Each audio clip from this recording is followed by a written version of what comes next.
다음은 정책과 관련된 내용입니다. 어제 두 가지 굉장히 관심을 끌었던 내용이 결정이 됐는데요. 먼저 첫 번째 내용은 GTX D 라인입니다.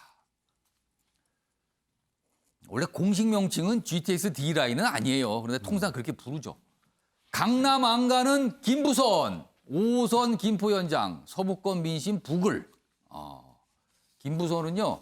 김포 장기역에서 부천 종합운동장역까지 연결하는 철도 노선이에요. 그래서 김부선.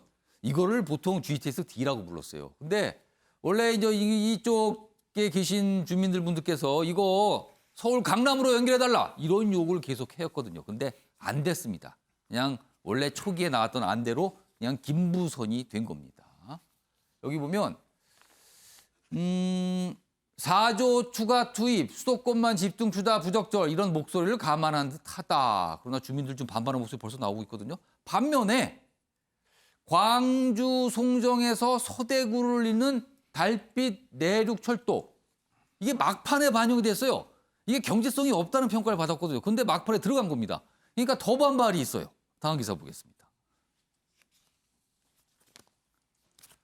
경제성 낮은 문재인 대통령 공약, 아까 말했던 그 달빛 철도, 이걸 말합니다.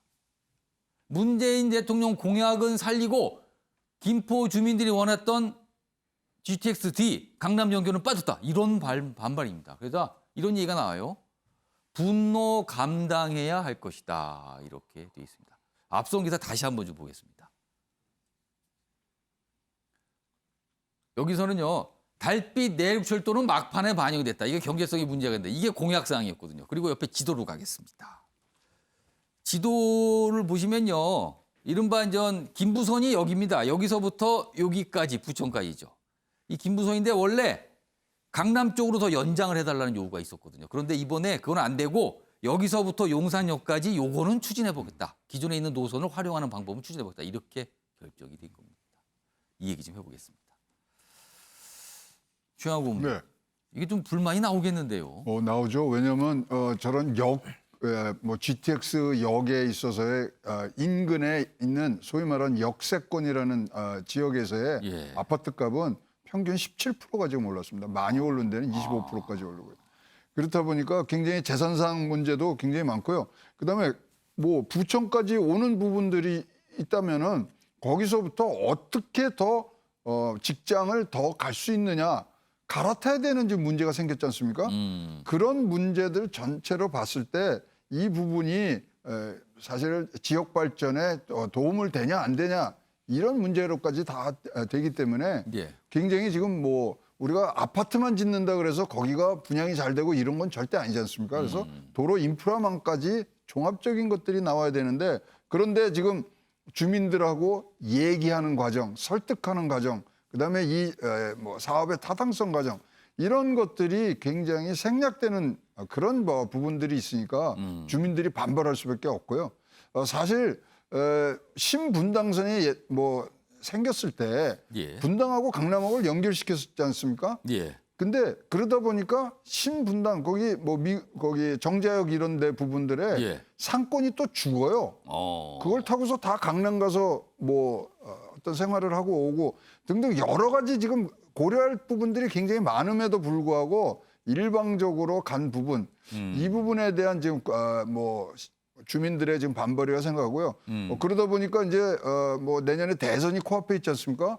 주민들은 어디까지 하면 내년에 표심으로 이것에 대해서 대응하겠다 등등 굉장히 정치적으로도 지금 퍼지는 부분 조금 이 부분은 국민 설득, 주민 설득이 굉장히 세밀하게 이루어질 그런 부분이라고 생각합니다.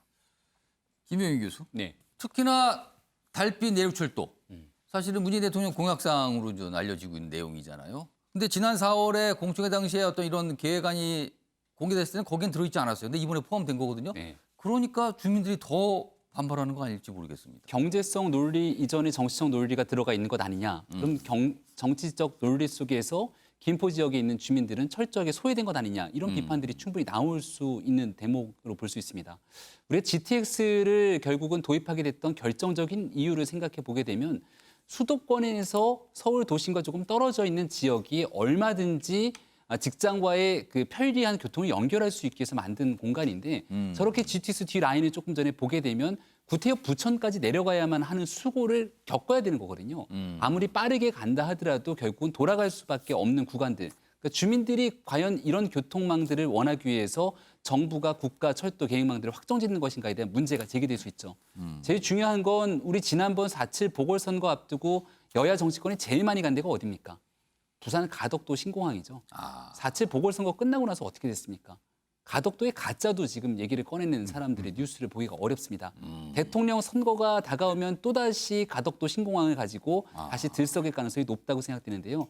여기에 대해서 이런 국가철도에 대한 부분들 재정이 투입될 수는 있는 내용이지만 결과적으로 경기도에 있는 주민들이 충분하게 교통망이 확보되지 않으면 그 지역의 신도시들이라든지 주민들의 편의들을 확보하기 어렵습니다. 여기에 대해서 중장기적인 미래를 설계할 수 있는 판이 대통령 선거에서 다시 짜이기 때문에 아마도 이 내용은 철도망의 계획과는 달리 대통령 선거를 앞두고 또 다른 쟁점이 될 거라는 생각이 듭니다.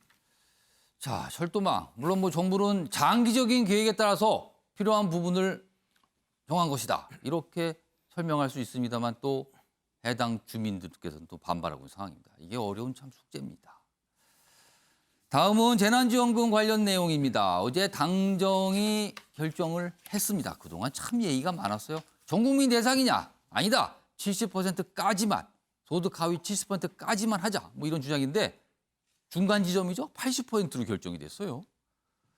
재난지원금 1인당 25만 원에서 30만 원 선에서 결정이 될 것이다. 일단 범위만 정했습니다. 그리고 전체적으로 보면 연소득 1억 이상 440만 가구는 상위 20%이기 때문에 제외가 된다는 겁니다. 전 국민 그리고 하위 70, 절충 아닌 80으로 결정이 됐습니다. 뭐 이런 내용입니다. 자, 어제 그럼요. 이 관련된 발표 내용 그리고 또 반발하는 목소리도 있었어요. 확인해 보겠습니다. 코로나 상생 국민지원금은 심도 깊은 논의를 거쳐 중산층을 폭넓게 포괄하는 소득 하위 80% 가구를 대상으로 지원키로 협의하였고 코로나19 피해 지원 3종 패키지로는 15조에서 16조 사이 예산이 들어갈 것 같고요. 예를 들어 80%, 81%의 차이를 발견하기도 어렵고 특히 이제 상위 소득자들이 사실은 재원을 다 많이 납부한 즉 배제 문제, 또 차별 문제가 될 수 있다는 점을 한번 고려를 해주시자 좀 부탁을 드립니다. 김종혁 교수님, 그러니까 선별적 지원으로 정해진 거예요. 근데 선별적 지원이라고 하기에는 대상자가 굉장히 많습니다. 20% 상위 20% 빠졌는데 그렇게 되면 결국에는 재산이 없는 고소득 직장인들은 빠지게 된다. 뭐 이런 불만이 벌써 나오더군요. 예, 뭐 당연히 불만이 있겠죠. 세금을 내면서 예를 들면 거기에 대한 아무런 예. 반환들이 없다라는 얘기를 들을 것 같고 저는 개인적으로는 전 국민에게 지원하는 게 맞다고 생각을 하는데요. 예. 이제 고민스러운 건 지금 얘기 나오기 80% 정도는 지원을 하고 나머지 20%에 대해서는 부분적이지만 신용카드 캐시백으로 돌려주겠다는 얘기를 하니까 예. 사실상 전 국민적인 지원이라고 얘기합니다만 뭐 전 국민 지원은 아니라는 생각이 들고요. 전 그래서 좀 논쟁하지 않았으면 좋겠다. 빨리 필요한 분들이 갔으면 좋겠다는 생각을 하는데 예. 좀 매번 느끼는 게 뭐냐면 재정 적자 이런 얘기를 많이 해요 정부에. 근데 제가 알기로는 영국 같은 경우가 거의 한 555조 정도의 적자가 작년에 났습니다. 우리 71조밖에 안 났고요. 우리나라 같은 경우 재정 적자 규모가 가장 낮은 게 4위예요. 그러니까 적자가 별로 규모가 적었어요. 전 진짜 그야말로 그 두텁게 힘든 분들에게 지원할 거라면 좀 과감하게 지원하자라는 거예요. 그러니까 과감하게 지원도 안 하고 전국민적 지원도 안 하는 방식을 통해서 그러니까 뭔가 좀 그러니까 김종혁 교수님은 전 국민을 다 주든가 아니면 전 국민 아니면 어려운 분을 더 많이 집중적으로 과감하게 주든가. 지원하든가 해야 되는데 아. 그냥 그야말로 제가 볼 때 고관을 지고 있는 분들이 자기 스스로가 자기의 도구마에 빠져가지고 예. 자기 돈인 양 생각을 하고 있어요. 근데 가계 대출 같은 경우는 우리나라가 엄청나게 높게 지출했어요. 그러니까 모든 책임을 누가 지고 있느냐? 국민이 지고 있는 거예요. 재정 당국은 안 지려고 하는 거고. 저 그래서 뭐 지금이야 발이 넘어갔으면 좋겠습니다만 저는 재정 당국이 좀 정신 차리고 좀 이 문제에 대해서 다시 한번 좀 깊이 고민해 왔으면 좋겠다는 생각을 하게 됩니다. 조대진 변호사. 네. 사실은 여당에서 대전 지지율 1위 이재명 경기지사 기본소득을 계속 주장하고 있잖아요. 강한 불만의 목소리를 냈어요. 그러면 이게 대선 주자들 간에 또 이게 논쟁으로 되는 겁니까?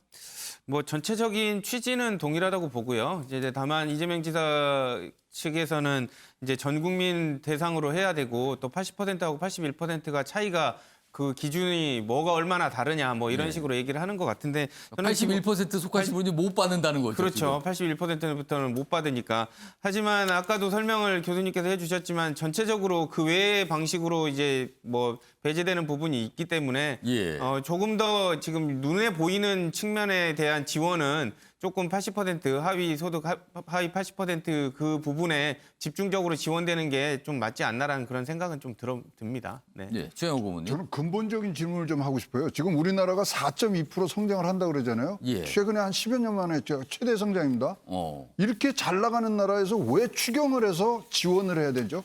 아. 근본적인 근본적인 문제. 그러니까 아까 뭐 우리 김 교수께서도 지적을 했지만 재정 당국이 이러지도 못하고 저러지도 못하는 똑바른 생각을 가져야 돼요. 우리 뭐 재정 준칙에 따라서 이렇게 세수가 나오면 먼저 빚부터 갚아야 되거든요. 예. 아니 그러면 둘 중에 하나를 지금 포기를 하든지 4.2%라고 선전하든 말든지 재난지원금 전 국민에게 주든지 진짜 조금 사려 깊은 정책의 집행이 있어야 되고요. 그러다 보니까 한은에서 지금 금리 올린다고 그러잖아요. 금리는 올리고 돈은 풀고 굉장히 엇박자가 많이 나오고 있는 것들이 눈에 좀 거슬립니다. 그러니까 뭔가 최근에 정책들이 이게 뭐가 서로 다른 것들이 같이 가는 거, 일관성이 없지 않는가 이런 지적이셨습니다.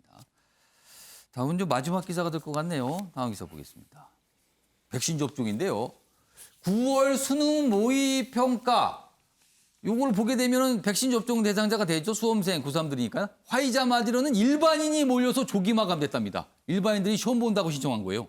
수능 마지막 리허설 놓친 재수생들은 분통. 어떤 학원은 재수생이 막상 공부하는 학생들이 대기자가 될 수밖에 없답니다. 너무 몰려서.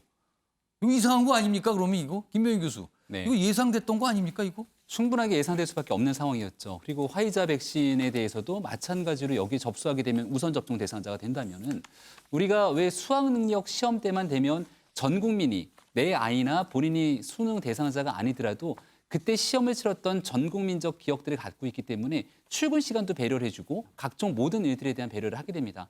적어도 이 백신을 맞으면서 이 안전적인 상태로 수능을 치르기 위해서 하게 되는 정부의 정책을 이거 수험생을 위한 정책이었는데 네. 이게 엉뚱하게 이거를 또 이용하시는 분들이 있나 봐요. 거기에 대해서는 좀 그러지 말았으면 어땠을까라고 하는 짙은 아쉬움이 남고요. 두 번째로는 정책을 조금 더 세밀하게 설계해서 이런 일들이 나타날 수 있을 거라고 충분하게 예상하지 않았겠는가라고 하는 부분들까지도 정부에 대한 아쉬움이 특히 수험생들을 기준으로 봤을 때는 짙게 남을 수밖에 없는 상황인 것 같습니다. 그러니까 지금 이 모의평가 뭐 학원에 접수했지만 대기자 신세 뭐 이런 얘기가 나온답니다. 근데 이제 당국에서는 하여튼 모든 수험생에게 뭐 기회를 제공하겠다 이런 입장을 일단 밝히고는 있습니다.